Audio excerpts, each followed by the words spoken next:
Simple एक छोटी सी video है, अपडेट है, बुलिश फ्लैग ऑलरेडी मैंने बना के दे दिया था कि मार्केट जैसे ही अपना 2042 को ब्रेक करेगी दैन उसके बाद मैक्सिमम हम ऐसा बुलिश मोमेंटम में देखेंगे। 2055 पे हमारे पास एक ट्रेंड लाइन है जो कि एरिया 2055 और 2057 का एरिया बन रहा है।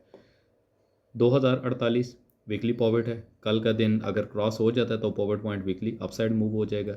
ईच एंड एवरी रीटेस्ट के ऊपर हम सिर्फ और सिर्फ लुकिंग फॉर बाय देखेंगे। 2045.7 ऑलरेडी मार्केट इस टाइम पे चल रही है।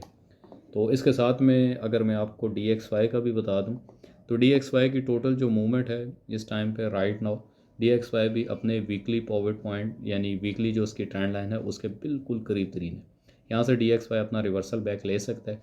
अगर DXY का रिवर्सल बैक यहाँ से लगता है तो नेक्स्ट हमारे पास रीटेस्ट का एरिया ऑलरेडी अवेलेबल है, ये वाला रीटेस्ट के ऊपर से बुलिश मोमेंटम और मैक्सिमम 2070। Best of luck.